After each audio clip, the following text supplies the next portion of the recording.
It's now time for the semi-finals of the community boss tournament, and the matchups are Animal vs Felicia and MrPietrek vs Jandalf, and the challenge is timed normal Vortex on the map Erosion with some crosspath restrictions for the sub and NG, also banning those paragons. Each tier is gonna go by in just a few seconds, so this is gonna be quick. Starting with Animal's run, the first tier he has prepped a middle path Desperado, Alk, Jungle Drums and an Overclock. He starts the fight, uses the Overclock and then sells it along with the boats, and then upgrades Desperado to tier 5, which quickly takes out the boss. For tier 2 he's gonna use 4 anti-Bloon abilities, but he needs each one to be a critical hit in order to do enough damage to take out one entire skull per ability, and for this tower every third ability gives a crit. So he uses his rejuves and uses the anti-Bloon ability and the tech terror abilities 2 times each before the boss even lands, and then he can use the anti-Bloon crit on the first skull, then sell it, upgrade one of the tech terrors and use the ability again, and then repeat for each skull.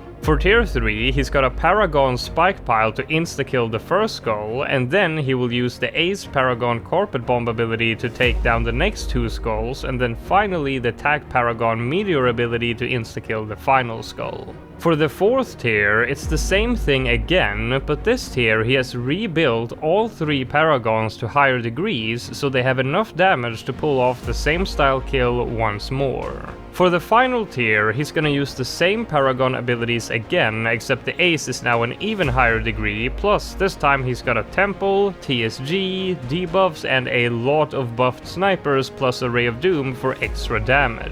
On top of all that, he also spammed some anti-Bloon abilities to squeeze out all the extra damage that he could, and the final time for Animal was 49.01 seconds. His opponent Felicia IMF farmed for tier 1 in order to get a similar setup to everyone else, but add a call to arms as well and get the fastest tier 1 out of all the players, a crazy fast first tier.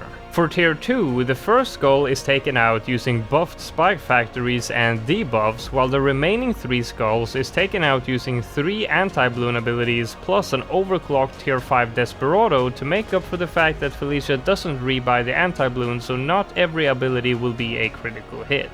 For tier 3, the first skull will once again be taken out by spike factories, this time buffed by a true sun god, and the next 2 skulls are taken out using the Ace ability and the final skull using the Tac Paragon ability. Tier 4, we still don't have a spike factory paragon, instead it's regular spikes for the first skull once again, and they've also added a lot of snipers, and once more the Ace and Tac Paragon abilities will be used, but this time they are higher degrees. And now on to the final tier. Here they've added a high degree spike factory paragon as well as a boomerang paragon, and then filled the map with as much towers as possible for some extra damage.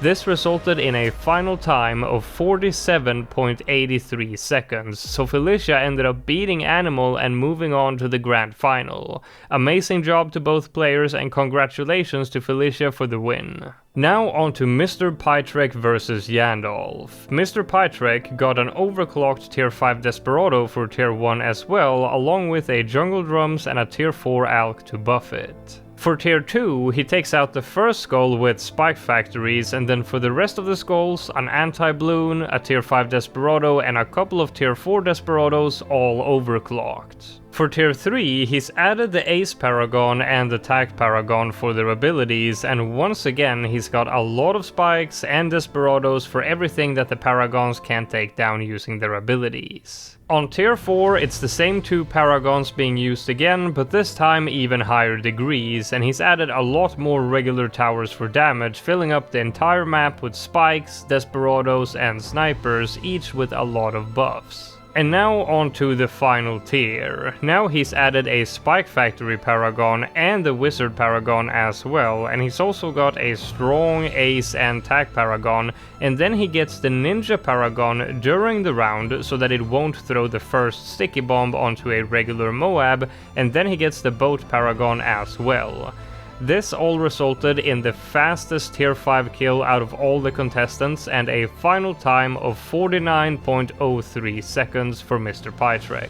His opponent Jandalf's first tier had a tier 5 Desperado buffed by a village as well as a tier 4 alchemist. Tier 2 was spikes for the first skull, and then triple anti-bloon using rejuves plus an overclocked tier 5 Desperado. The next tier was spikes for the first skull once again, and then the Ace Paragon ability for the next two, and finally the Tac Paragon ability for the final skull. Tier 4 was the same thing for the last 3 skulls, but the first skull is now taken out by the Spike Factory Paragon, and he's also added a army of buffed snipers and towers like the Tac Zone and Ray of Doom. For the final tier, he's got an Ace, Tac, Boat, Wizard, and the Spike Factory Paragon alongside an army of other buffed towers. After the first skull has popped, he buys an S-Brit right next to the boss and gets one attack in before he sells it again before it gets stunned. Then he waits for 2 more skulls to pop, and then he rebuys it to apply the debuff once more. This all resulted in a final time of 48-45, so this matchup gets taken home by Jandalf, who will be moving on to the grand final.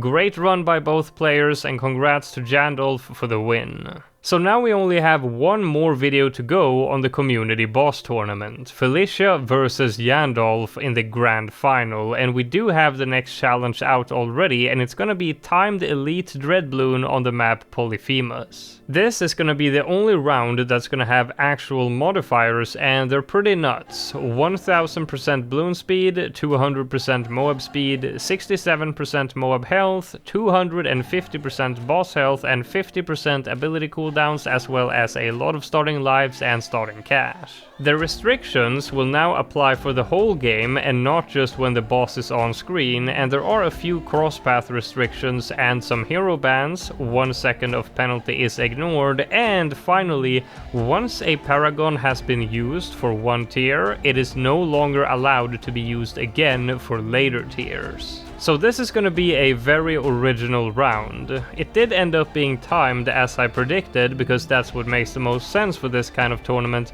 but who do you think is gonna win the final now? I bet a few of you are surprised over Felicia ending up in the final over Animal, and I did have Animal as my pick too, but I warned that it might end up being Saret or Felicia, because when it comes to timed, apparently Felicia is a freaking god. I had no idea about that before the boss tournament, because Felicia mostly does co-op, and it wasn't until the timed Dread Bloon event in the group stage that I realized that this had some serious potential for upsets in the playoffs. Jandalf, I think, is generally regarded as the best timed player, with a few other really good players being very close to him, but in the last 2 timed rounds, Felicia has beaten him with some pretty good margins, so this is going to be a super exciting grand final. Get your predictions in the comments below, leave a like if you enjoyed the video, and I'll see you in the next one.